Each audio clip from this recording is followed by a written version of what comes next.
This is Smart Women, Smart Power, a podcast that features conversations with some of the world's most powerful women. This one does actually really keep me up at night and worry me. It is the loss of crisis communication channels. And this is something that I think has not gotten sufficient attention with the breakdown of arms control. We feature thought leaders at all career levels, where we explore, among other things, the many contributions that women make to the fields of international business, national security, foreign policy, and international development. Does having women in positions of power influence the outcomes of decisions in these fields? Why or why not?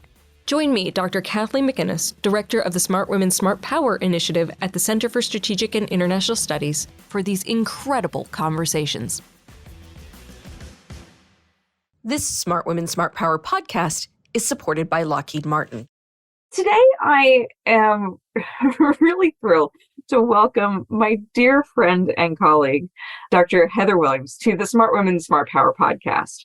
For those that don't know Heather, she leads the Project on Nuclear Issues, otherwise known as PONY, at CSIS. And she has years of experience working on arms control, deterrence, and disarmament, all topics that we're going to get into during the course of our conversation today. She also happens to be a King's War Studies PhD alum. And how we met, I was thinking about it as I was getting ready for this. We met, I think, 11 years ago. That sounds right, which is kind of spooky. But yeah, and I think it was in London on a very nice spring day, similar to this one. Yes, that's right. So we did our PhDs together, and it was lots of fun and lots of bouncing ideas off of each other over the years. So welcome, Heather, to the podcast. I'm so thrilled to have you. Thank you so much, Kathleen. I'm literally sitting here smiling from ear to ear, just really excited for this discussion, but also just so excited with what you've done with Smart Women, Smart Power, and the podcasts and discussions you've been having. So it's a real honor to join, and thanks so much for inviting me. Oh, absolutely. So how did you find yourself working in or drawn to this world of national security? A lot of your career has been in the academic side of the house. What took you specifically into that academic world for a while? Well, I never wanted to be an academic, so I feel like the universe conspired against me in a little bit of getting me there at some point. The national security interest really started probably similar for a lot of geriatric millennials like me. Was one of my first memories of the news was watching the Berlin Wall fall down. And both my parents are very engaged in the news and current events and very patriotic. And so I remember them kind of sitting me down and saying, you need to watch this. This is going to be important. It was. And that kind of just sparked this general interest in the news and wanting to understand the world around us. But also I grew up in a pretty homogenous environment in really far upstate New York and was just always curious about what else was out there. What did the world look like outside of the Adirondacks, outside of New England and New York? And so just got really curious about different cultures and languages.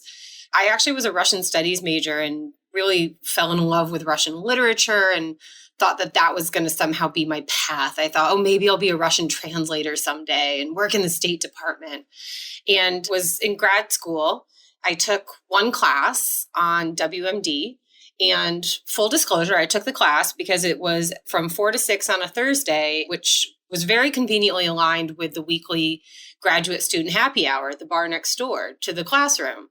That was part of it. But this one class happened to be taught by amazing professor and defense intellectual and leader, Brad Roberts. And that class just got me hooked on nuclear issues. I got really fascinated with the psychological aspects of deterrence. I got hooked on arms control issues pretty early because I just saw arms control as this paradox of how do you compete and cooperate at the same time? It really doesn't make sense. That's how I got into the field. How I ended up in academia, as I said, I never wanted to be an academic. I got my PhD because I thought it would help my job prospects in Washington. And you may recall, I initially said, I'm just going to be in London for a year or two. And that didn't prove true. I stayed in London for a decade and was on faculty at King's College London. But the thing about academia that I really did draw me in, it was the independence. When you're an academic, especially if you're fortunate enough to get tenure, you can chase whatever question you want. You can say pretty much whatever you want. And you have this incredible platform and resources at your disposal to just chase your curiosities. And that really appealed to me. Engaging with students and younger people in the field and engaging with their curiosities, that was also just so exciting to me. That's how I left academia. And to be honest, I think, there's a lot of reasons why I left, but one of them was being able to find a place that also lets you have those opportunities that I didn't expect I would have anywhere but academia.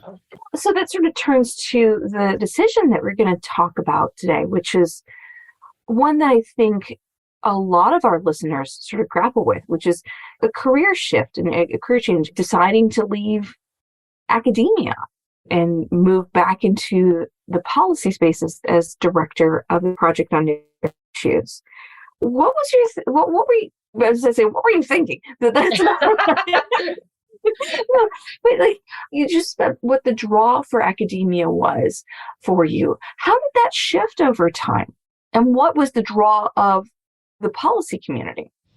I mean, you're not the first person to ask, what were you thinking to leave a tenured or tenure equivalent job? And it wasn't an easy decision. I promise I didn't mean it like that. No, but it's a totally fair question. It was a combination of things. Some of it was personal issues and being ready to move back to the US. I think there were probably three drivers. The first one, it actually was policy. I never saw myself as an ivory tower academic. I felt very fortunate that King's College London is not some ivory tower institution removed from the policy world. I always felt this kind of pull to be doing policy relevant work and making, quite frankly, just trying to make the world a better place. And when it comes to nuclear weapons, I really wanted to know that my work was going towards trying to prevent a single use of a nuclear weapon. And I found that all that academic freedom I had, I was using that basically to write policy pieces. That was one part of the draw. Another big part of it is the culture of publish or perish in academia, which really holds true. And I will take a shot at the academy for a second, which is, the academic publishing system, it's really antiquated and it's really slow. So for example, if I magically wrote a 10,000 word article for peer review on February 24th, 2022, it probably wouldn't be published in print for at least 12 months. Yeah. And a lot happened in those 12 months. So I just didn't see academia as always having the tools to keep up with this rapidly changing and really complex world that we're in. There are some really important exceptions to that. For example, I want to give a big shout out to the War on the Rocks team, the journal that they put together, Texas National Security Review, and what they're doing with War on the Rocks. I think that really should be a model for the way ahead, which is how you can do academic work in a timely fashion that also has policy relevance. But the academia as a whole, I just felt like this pressure to publish wasn't always aligned with the world that we're living in, especially on these issues. It might be different elsewhere. And then the third reason actually was I wasn't massively impressed with how some academics responded to the war in Ukraine. I think the invasion was a turning point for a lot of people, regardless of which sector you were in. Academic Twitter was at its worst in spring 2022. Some academics who kind of, I think, saw it as an opportunity to say, oh, this proves my theory is right. Yeah. It's hard to see that when you know that people are dying in the midst of an ongoing war.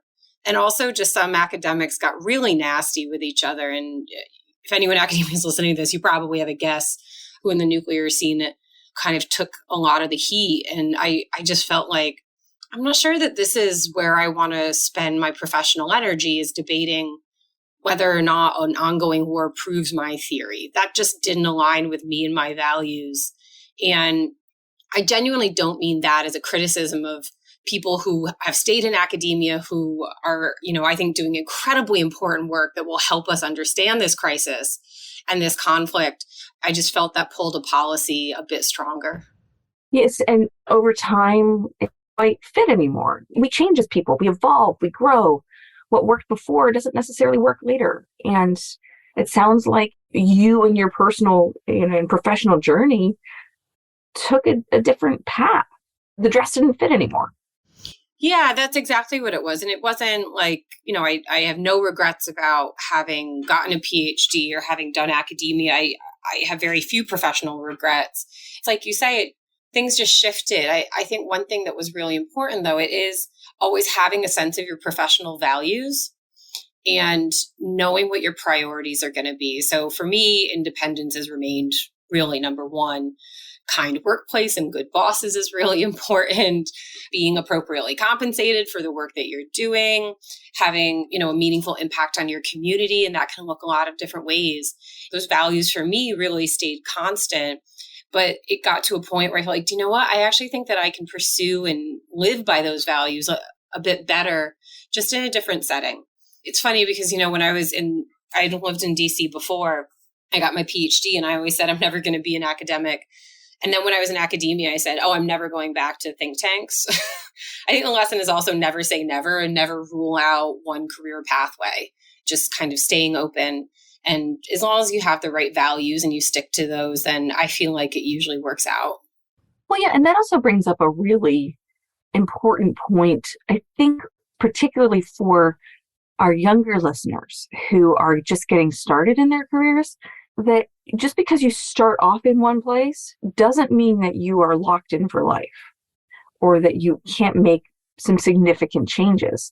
I remember thinking that, I was the coordinator of the project on nuclear issues way back in the days of yore, thinking that because I'd been in that role that I was committing myself professionally to the world of things nuclear for my entire career.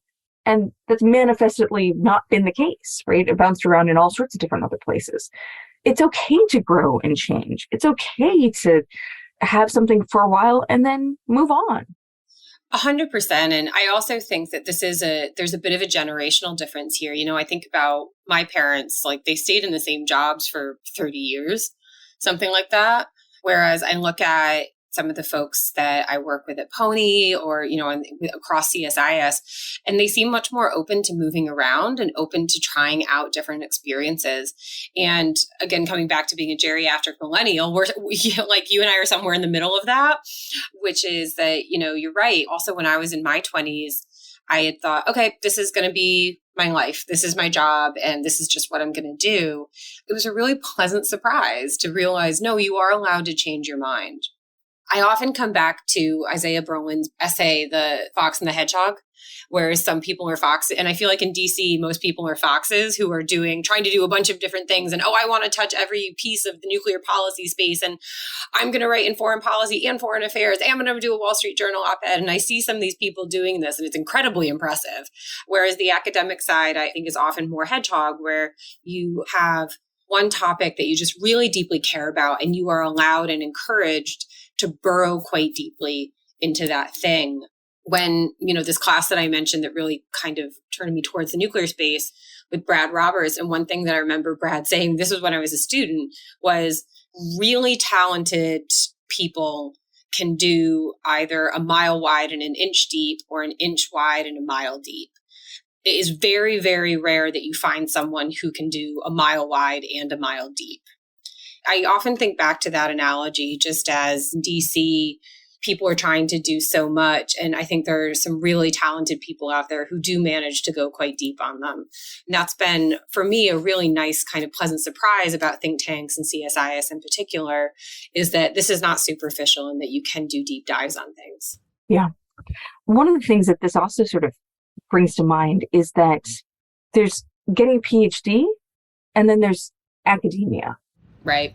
And I remember when I was getting a PhD, I was flirting for a little while with the idea of trying to join the academy after getting my PhD.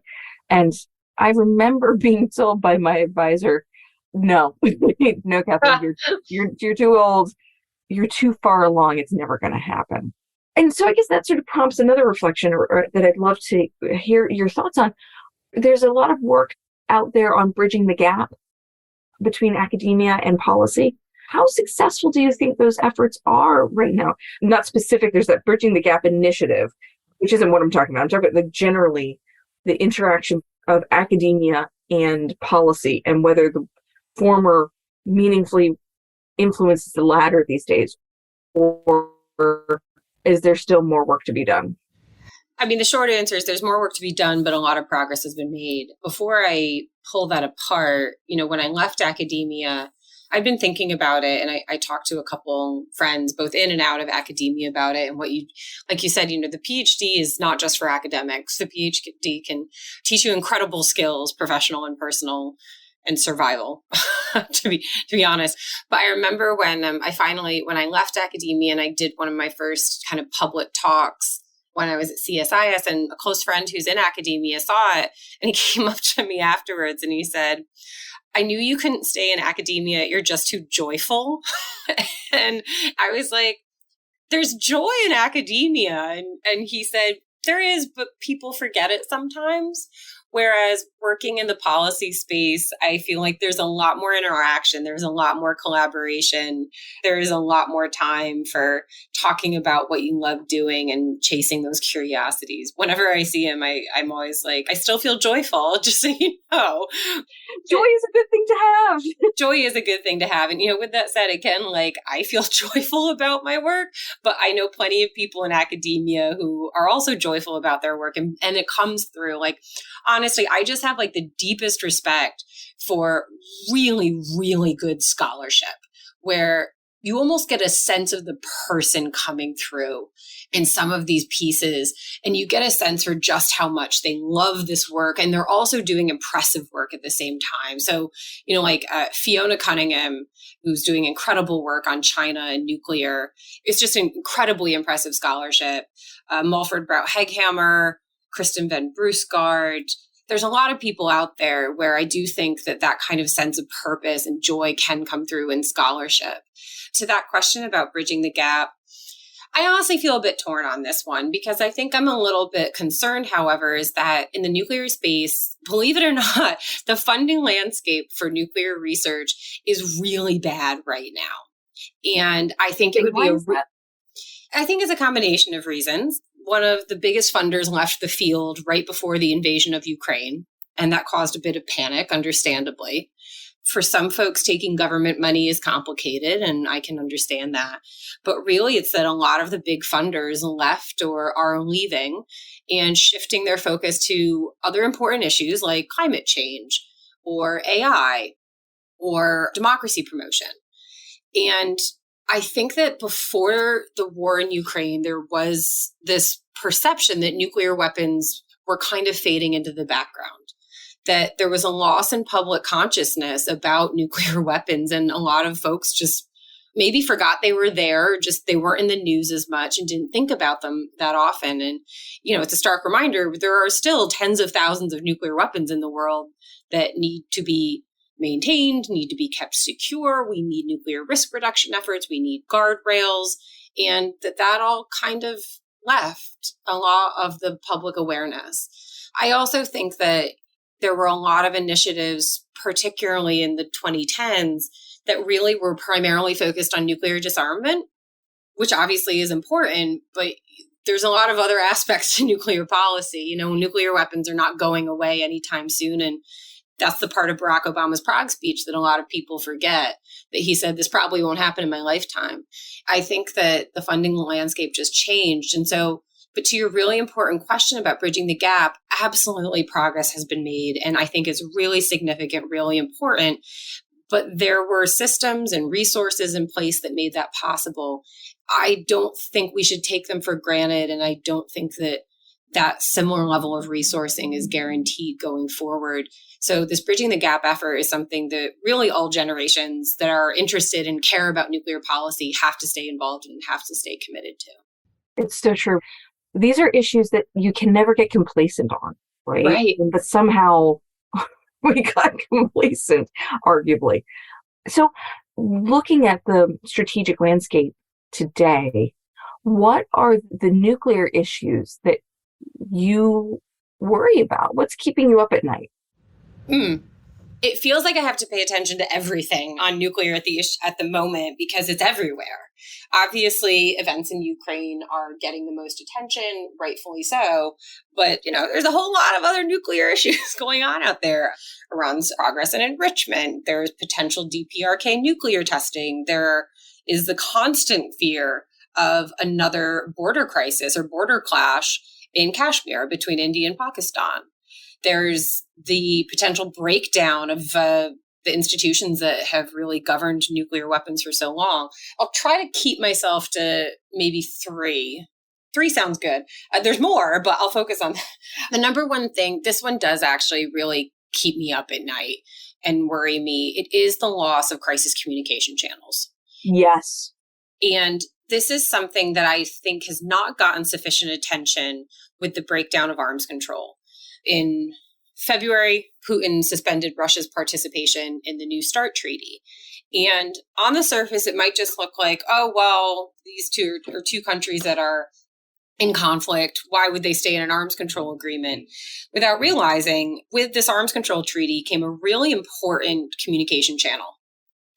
And at the height of the 2014 Ukraine war, there was a period where the US and Russia had almost no communication, certainly no military to military discussions, nothing particularly high level. However, they did have arms control. And it's this communication benefit of arms control that I think doesn't always get enough credit and enough attention. Mm-hmm. So the breakdown of New START, obviously New START's in a very strange limbo at the moment, but I don't think the signs are positive. So it's the breakdown of that, because obviously all sides in this war are at risk of misunderstanding the other. Right. In some ways, we are all very foreign to each other. It's very hard to understand Vladimir Putin's logic a lot of the time. And so the risk of misperception, miscommunication, accidents, third parties getting involved, and not having regular dialogues in which you can kind of reconcile those concerns, that worries me. And it takes some of the heat out of it, right? Like Exactly. Right? It's not like the immediate phone call or the immediate response. It's bureaucracy is wonderful because it can take the heat and energy out of issues and just turn them into routine. That's exactly it. And there's also kind of a tacit component to this, which is it also can be relationship building.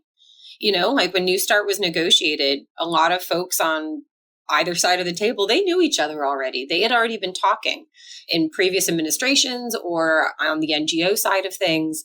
And that's gotten really, really hard right now. And yeah, I mean, to add that other element to it, there aren't that many non-governmental dialogues left with the Russians either, which is quite understandable. And I'm not saying that there should be more, but it's that kind of breakdown of exchange of ideas. And as you say, these opportunities to kind of take the heat out of it. That worries me, especially as we seem to keep having more and more crisis flashpoints in Ukraine. Yeah. Wow. So that worries me. The second thing that worries me is really the durability of U.S. alliances. I think you and I know this. I know that you know this particularly well, is that when you live in a foreign country and you hear from the allies directly what they think of the U.S. Yeah. and what they think of U.S. credibility, Mm-hmm.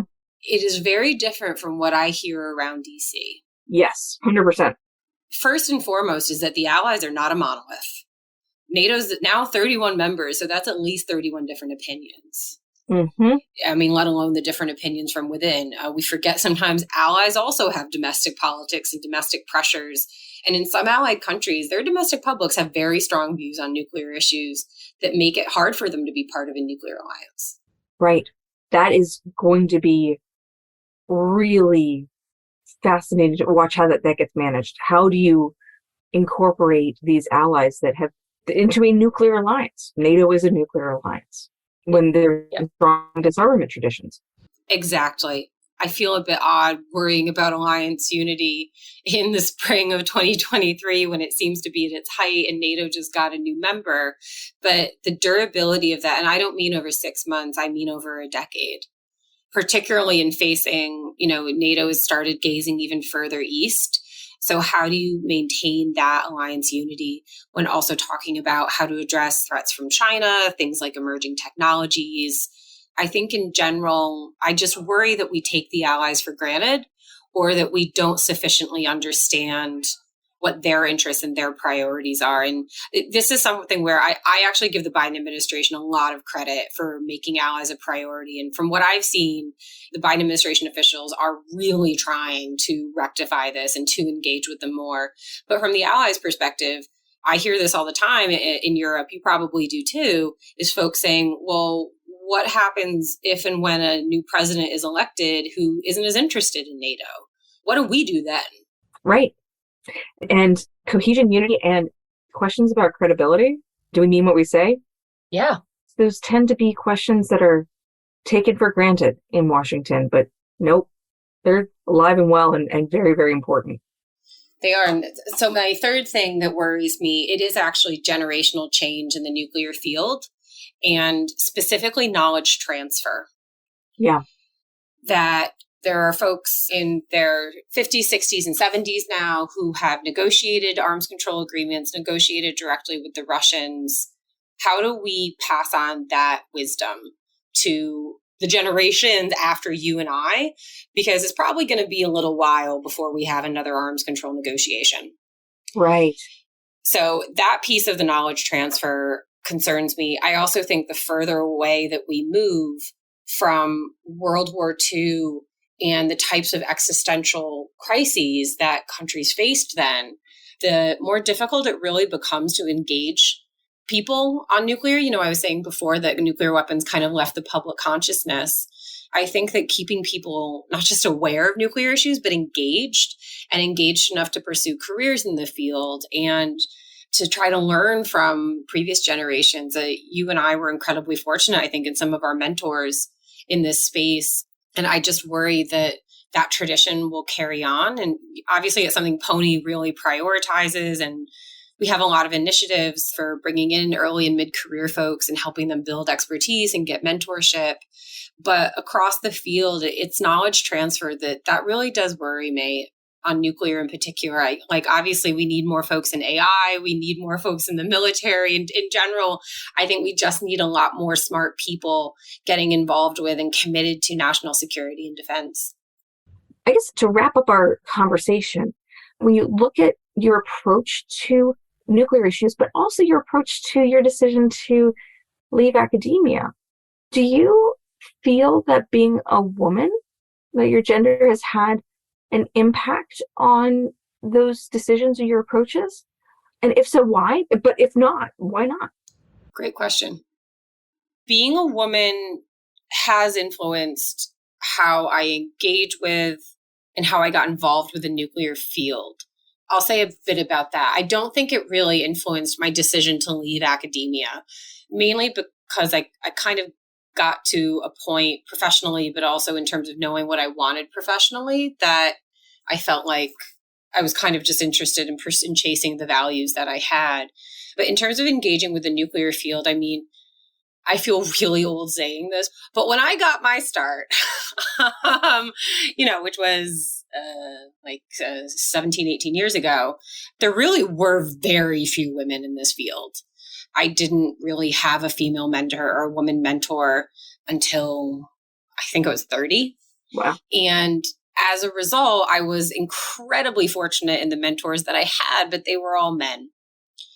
And I remember at the time, the thing is, they all gave me great advice. And again, I think I really scored the jackpot with a lot of the men who were my bosses and who became colleagues and really helped me hone my skills and my craft. I got really, really lucky on that side.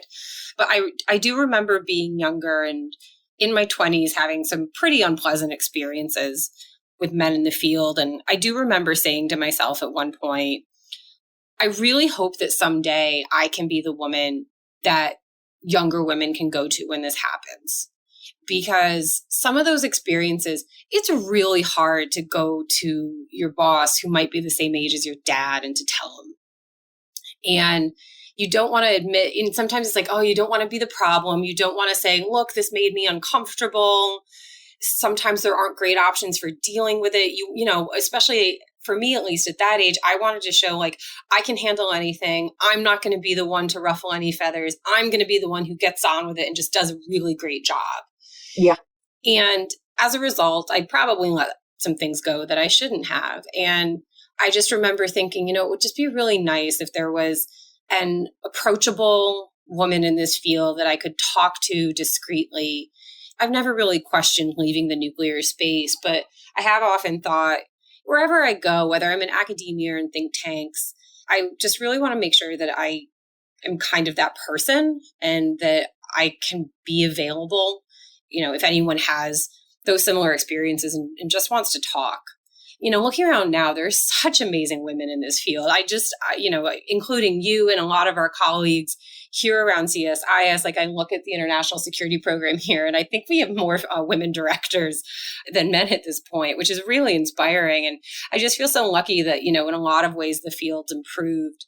But for me, it wasn't necessarily a substantive issue or anything like that. I just always felt like I just kind of want to be somebody who can, be supportive to other women, but really to anybody who's just starting out in the nuclear field, and feel really grateful that I landed at Pony where I get to do that and where your office is across the hall from me.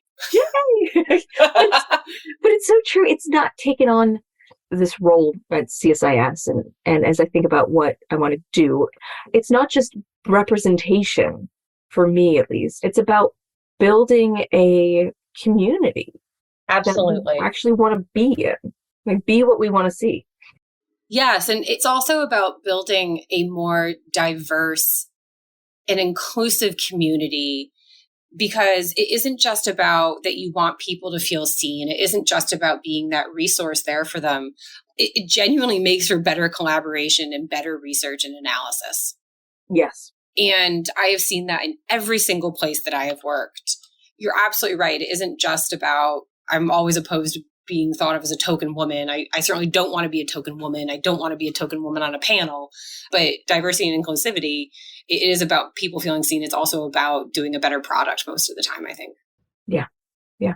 Well, thank you so much, Heather. Thank you. And sharing with us, such an important life decision to leave the academy. And why? Because it's a very hard decision to leave, because there's so much work involved to join it and to stay in it. The decision to leave is quite a profound one, but it speaks to how you've been open to the universe and open to the possibilities that your values and your priorities can be better accomplished elsewhere. So thank you for that. I know that that's going to be meaningful for a lot of our listeners. Thank you so much. This was a really fun conversation. I thought we would just be talking about nuclear weapons in Ukraine and Belarus, and this was, I thought, much more interesting and fun discussion. So thanks for that. You're so welcome. Okay, thank you. Subscribe to the Smart Women, Smart Power podcast on Apple Podcasts, Spotify, or wherever you listen to great content. Be sure to follow us on Twitter @SmartWomen, or you can follow me on Twitter @KJMcInnis1. Thanks for listening, and join us next time. This Smart Women, Smart Power podcast is supported by Lockheed Martin.